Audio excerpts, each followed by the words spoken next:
Let me ask you something, and don't answer it out loud, just sit with it for a second. What if the reason your life hasn't changed yet is not because you lack talent, not because you're unlucky, not because the world is against you, but because you've never given one full hour to the future you keep praying for? Think about that. You give hours to scrolling, hours to worrying, hours to people who don't even check on you. But when it comes to your dreams, you say, I don't have time. Now here's the part most people don't want to hear. If you can't control 1 hour of your day, you don't control your life. See, life doesn't change in big dramatic moments like the movies. Life changes quietly, in small decisions, in lonely hours, when nobody is clapping, when nobody is watching. Right now, somewhere in the world, someone with less talent than you, less money than you, less connections than you, is winning, not because they're special, but because they decided to protect 1 hour every single day like their life depended on it. And here's the truth that might shake you a little. You don't need more motivation. You don't need another sign. You don't need perfect timing. What you need is a decision so strong that excuses don't survive in the room anymore. Because one focused hour a day doesn't just change your schedule. It changes your habits. Your habits change your confidence.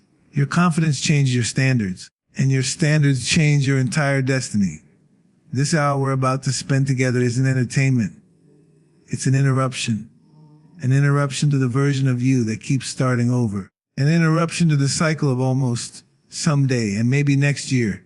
And if you let it, this could be the hour you look back on and say, everything changing right there. Let's get something clear right from the start. Most people don't lose their dreams because they aren't capable.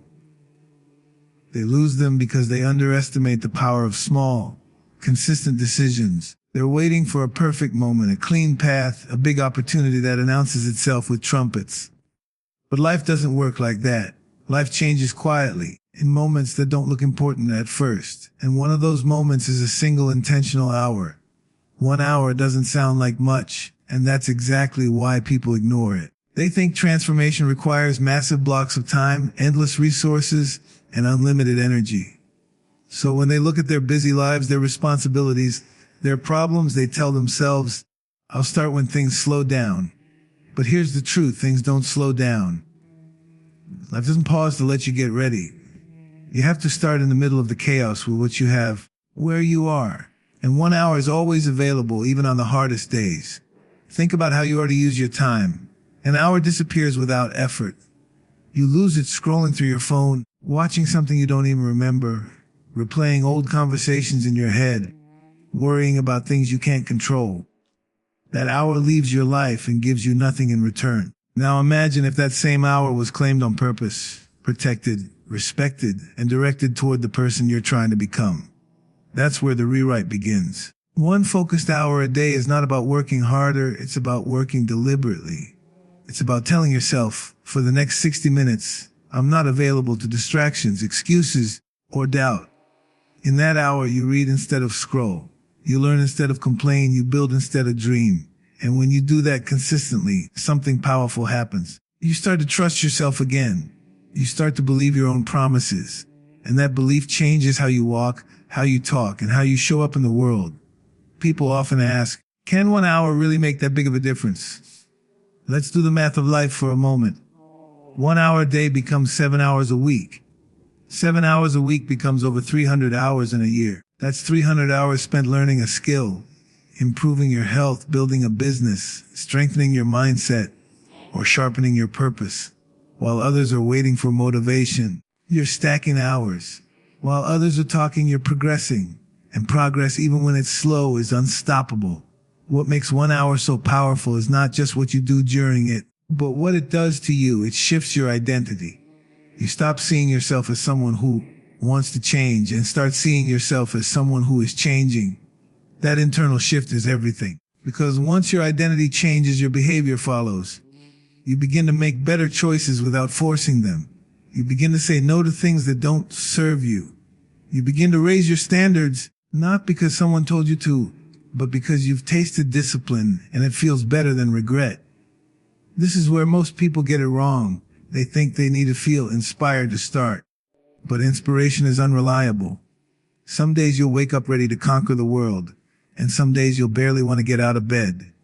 The power of the 1 hour is that it works even on the bad days, especially on the bad days, because showing up when you don't feel like it builds something motivation never can character.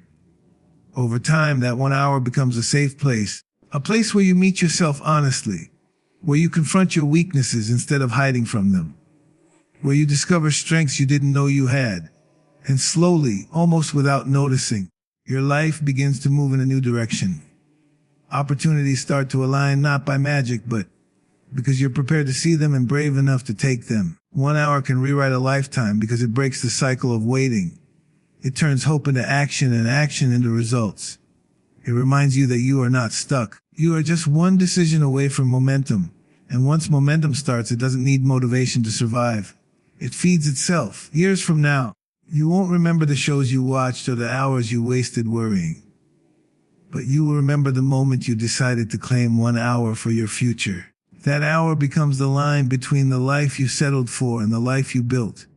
And it all starts with a simple choice: to stop giving your best time to distractions and start giving it to your destiny. One of the biggest lies people carry in their hearts is the idea that they are behind. Behind in life, behind in success, behind compared to their friends, their classmates, the people they see online. They look around and measure their journey using someone else's timeline, and every comparison becomes another reason to feel discouraged. But the truth is, just because your life doesn't look like you imagined by now doesn't mean it's failing. It may mean it's forming. There are seasons in life where nothing seems to be moving on the outside, but everything is being built on the inside. Those quiet, frustrating periods where doors don't open, plans fall apart, and progress feels invisible are not wasted time. They are preparation. And preparation almost never feels good while it's happening. It feels like delay. It feels like rejection. It feels like confusion. But later, when you look back, you realize those moments were shaping you into someone who could actually handle what you were asking for. Think about how many times you wanted something badly, but you weren't ready to carry it. You didn't have the patience, the discipline, the mindset, or the strength. If it had arrived too early, it would have broken you, embarrassed you, or been taken from you just as fast as it came. What you called a delay was really protection. What you called a setback was really training. Life wasn't saying no, it was saying not yet. Most people don't understand that success without preparation is a shortcut to collapse. You can get the opportunity, the money, the spotlight, or the responsibility, but if your character hasn't caught up, it won't last. That's why some people rise fast and fall even faster. They skip the season that builds humility, resilience, and wisdom. And those things don't come from winning, they come from struggling. When you're in the middle of that struggle, it's easy to feel forgotten. You start questioning your worth. You start wondering if you missed your chance. You replay mistakes and think, if only I had started earlier. If only I had chosen differently. But regret keeps you stuck in the past, and preparation only works in the present. What matters is not when you started, but whether you're willing to keep going now. Every experience you've had, every disappointment, every failure, every closed door has been adding something to you. You've learned how to survive disappointment. You've learned how to get back up when things don't go your way. You've learned how to stand alone when support disappeared. Those lessons don't show up on a resume, but they show up in real life when pressure hits. And pressure always hits. People who feel behind often don't realize how far they've actually come. They focus on where they aren't instead of acknowledging what they've already overcome. There was a time when you didn't think you'd make it this far. There were nights you didn't know how things would work out. But somehow you're still here. That alone is evidence that something is working in your favor, even if you can't see the full picture yet. Preparation also teaches patience, and patience is not passive. It's active endurance. It's continuing to show up, continue to learn, continue to improve, even when there's no applause and no guarantee. It's trusting that the work you're doing now will make sense later. And when the moment finally comes, when the opportunity meets the person you've become, you won't panic. You won't self-sabotage. You'll be ready. So stop rushing your process. Stop calling your journey late. Stop comparing your chapter 2 to someone else's chapter 20. The timeline you're on is not random. It's intentional. You're being shaped, refined, and strengthened in ways you can't appreciate yet. And one day you'll realize that if things had happened any sooner, you wouldn't have survived them. You are not behind. You are being prepared for a version of life that requires more from you than you used to have. And when that moment arrives, you won't just step into it. You'll be able to stay there. Most people are waiting to feel ready before they change. They're waiting to feel motivated, inspired, confident, or excited. And the problem with that approach is simple. Feelings are unreliable. They come and go like the weather. Some mornings you wake up feeling unstoppable, and other mornings you wake up tired, distracted, and doubtful. If your progress depends on how you feel, then your life will always move in circles instead of forward. Discipline is what steps in when feelings disappear. Discipline is the decision to do what needs to be done, even when every part of you would rather quit, delay, or make an excuse. It's not loud. It's not glamorous. It doesn't feel good at first, but it works. And over time, discipline becomes the bridge between the life you want and the life you're actually living. Feelings tell you to stay comfortable. Discipline tells you to grow. Feelings say, rest a little longer, start tomorrow, you deserve a break. Discipline says, get up, do the work. You can rest after you've earned it. That inner conversation happens every day, and the side you listen to shapes your future. Not once, not occasionally, but consistently. The truth is, motivation is often the result of action, not the cause of it. You don't wake up motivated and then start working. You start working and then motivation shows up. Progress creates momentum. Momentum creates belief, and belief fuels motivation. But none of that happens if you sit around waiting to feel like it's the right time. Discipline teaches you how to keep promises to yourself, and that might be one of the most important skills you can ever develop. Every time you say you're going to do something and you don't follow through, you weaken your own self-trust. Over time, that turns into self-doubt. But every time you do what you said you would do, especially when it's hard, you build confidence that no one can take from you. That confidence doesn't come from compliments or external validation. It comes from knowing you can rely on yourself. There will be days when discipline feels heavy. Days when your mind gives you 1,000 reasons to stop. Days when progress feels slow and invisible. Those are the days that matter most, because discipline on easy days doesn't change much. Discipline on hard days changes everything. It separates those who dream from those who build, those who start from those who finish. Discipline also brings clarity. When you commit to a routine, a practice, or a standard, you remove the daily debate. You're no longer asking yourself whether you should show up. You've already decided. That decision frees up mental energy and creates focus. Instead of wasting time negotiating with your emotions, you put that energy into execution. And here's something most people don't realize: discipline eventually changes how you feel. At first, you act in spite of your emotions. But over time, your emotions begin to follow your actions. You start feeling stronger because you are stronger. You start feeling capable because you're proving it to yourself daily. You start feeling proud because you're doing the work that once scared you. Discipline doesn't mean you never rest or enjoy life. It means you're intentional. It means you don't let temporary comfort steal permanent progress. It means you understand that the pain of discipline is far lighter than the pain of regret. Regret lasts. Discipline passes. When you choose discipline over feelings, you stop being controlled by your mood, your past, or your circumstances. You take ownership of your direction. And once you do that, life responds differently. Opportunities show up because you're consistent. Trust grows because you're reliable. And success becomes possible because you're prepared to handle it. Feelings will always come and go. There will always be reasons to quit, slow down, or settle. Discipline is what keeps you moving when those reasons get loud. And if you can master that, if you can show up even when you don't feel like it, you'll realize that the strongest version of you was built in moments when motivation was nowhere to be found. Most people don't realize how much their environment is shaping their life. They think success or failure is only about willpower, intelligence, or motivation. But the truth is, your environment is quietly influencing your thoughts, your habits, and your decisions every single day. Long before you make a choice, your surroundings are already pushing you in a certain direction. And if you're not intentional about what you allow around you, you may be working against yourself without even knowing it. Look at the places you spend the most time. Look at the people you talk to every day. Look at what you listen to, what you watch, and what you scroll through.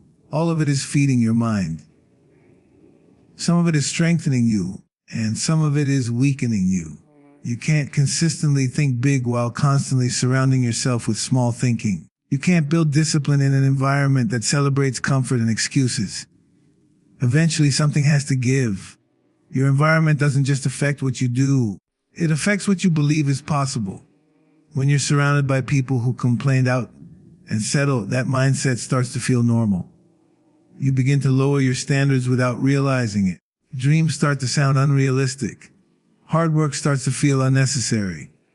Not because those things aren't valuable, but because your environment has trained you to think differently. This is why some people feel stuck even though they're working hard. They're trying to grow in a space that doesn't support growth.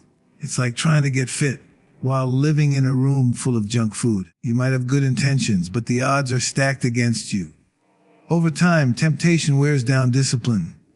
That's not weakness, that's reality. Sometimes the hardest part of growth is recognizing that what once felt comfortable is now holding you back. Familiar places, familiar conversations, familiar habits, they can feel safe, but safety and growth are not the same thing. Growth requires friction, it requires challenge. It requires being around people and ideas that stretch you, not just agree with you. This doesn't mean you abandon everyone or become cold and disconnected. It means you become selective. You start protecting your energy. You start choosing environments that align with the future you want, not the past you're trying to escape. You understand that not everyone is meant to go where you're going, and that's okay. Some people are in your life for a season, not a lifetime. Your physical environment matters too. A cluttered space creates a cluttered mind. When your surroundings are chaotic, focus becomes difficult. When everything around you is distracting, discipline becomes harder to maintain.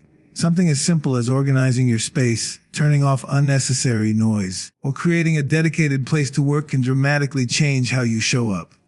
Small environmental changes create big behavioral shifts. Your digital environment may be one of the most powerful influences of all. What you consume online can either build your mindset or destroy it. Constant comparison, negativity, and mindless entertainment slowly drain your ambition. On the other hand, intentional content, ideas that challenge you, stories that inspire you, information that educates you, can reprogram the way you think. You don't need to disconnect from the world, but you do need to control what you let into your mind. One of the most empowering realizations is understanding that you don't have to be stronger than your environment. You can design it. You can remove triggers that lead you backward. You can add cues that push you forward. You can place reminders of your goals where you see them daily. When your environment supports your growth, discipline becomes less of a battle and more of a natural response. Your environment is either helping you become the person you're meant to be or slowly pulling you away from that version of yourself. There is no neutral. Every influence is adding or subtracting something. Once you accept that, you stop leaving your future to chance. You start building surroundings that reinforce your values, your goals, and your commitment to change. Change your environment and you change what feels normal. Change what feels normal and you change your life. Most people don't fail because they aren't capable. They fail because they quit too soon. They start with excitement, energy, and big expectations, but when results don't show up fast, discouragement takes over. They mistake slow progress for no progress and assume something is wrong. But real change, lasting change, has never been fast. It's built over time, quietly, through patience and consistency. That's what committing to the long game is all about. The long game requires a shift in how you think about success. Instead of asking, how fast can I win? You start asking, how long can I stay in the game? Because the people who truly succeed are rarely the most talented or the luckiest. They're the ones who refused to stop when things got hard, boring, or uncertain. They understood that progress is not always visible, but it is always happening when effort is consistent. When you commit to the long game, you stop looking for shortcuts. You stop chasing quick fixes and overnight success stories. You realize that anything built fast can fall just as fast. Strength, skill, confidence, and mastery take time. They require repetition, failure adjustment, and persistence. And while that process may not look impressive in the beginning, it creates something unshakable in the end. One of the hardest parts of the long game is trusting the process when you don't have proof yet. There will be seasons where you're doing everything right and still not seeing results. No applause, no recognition, No clear sign that it's working. This is where most people quit. Not because they can't do the work, but because they can't tolerate the uncertainty. But uncertainty is not a sign to stop. It's a sign to stay consistent. The long game teaches humility. It forces you to accept that growth doesn't revolve around your timeline. You learn to show up without entitlement. You learn to work without guarantees. And in that process, your character deepens. You become someone who can handle success responsibly because you learned how to endure without it. Committing long term also changes how you respond to failure. Instead of seeing setbacks as the end, you see them as feedback. Mistakes become lessons instead of labels. You stop letting one bad day convince you to abandon months of effort. You understand that failure is not the opposite of success. It's part of it. The long game allows room for error, recovery, and improvement. Another powerful shift happens when you stop comparing your pace to others. Comparison creates impatience, and impatience leads to quitting. Everyone's journey unfolds differently. Some people rise early, some rise later, and some rise slowly but steadily. What matters is not when you arrive, but whether you arrive prepared and able to stay. When you focus on your own path, you free yourself from unnecessary pressure and stay committed longer. The long game also protects you from emotional decision-making. When you're thinking long-term, you don't let temporary discomfort dictate permanent choices. You understand that not every day will feel productive or exciting. Some days will feel repetitive, dull, and demanding. But those days are just as important as the exciting ones. They build discipline, patience, and resilience, qualities that short-term thinking can't develop. Over time, consistency compounds. Small actions repeated daily create massive results. The effort you barely notice now becomes the foundation of a future you once thought was impossible. And when success finally shows up, it won't feel sudden to you. It will feel earned. You'll know exactly how much work, sacrifice, and persistence went into it. Committing to the long game is an act of self-respect. It's choosing to believe in your future even when the present feels slow. It's deciding that you won't give up on yourself just because the journey is uncomfortable. And when you hold that commitment, day after day, year after year, you become unstoppable. Not because you never struggle, but because you never quit. So now the question isn't, can your life change? The question is, will you commit long enough for it to change? Because everything you've heard comes down to this one truth. Nothing transforms overnight, but everything transforms eventually. If you stop quitting on yourself, 1 hour a day, one disciplined decision, one choice to protect your environment, one commitment to stay when it gets hard, boring, and uncomfortable. That's how lives are rebuilt. You don't need to become a different person tomorrow. You just need to stop abandoning the person you're becoming today. There will be days you doubt yourself, days you feel tired, days you feel like nothing is working. Those days are not signs to stop. They are proof that you are stretching beyond who you used to be. Remember this, the future version of you is watching what you do right now. They're either going to thank you or wish you had stayed consistent. So don't wait for motivation. Don't wait for confidence. Don't wait for permission. Decide, commit. Show up, especially when it's hard. Because 1 year from now, your life will look completely different. Not because of luck, not because of a miracle, but because you finally chose discipline over comfort, patience over speed, and purpose over excuses. This is your moment. Protect it, use it, and don't let it slip away. Your life doesn't change when you feel ready. It changes when you refuse to stay the same.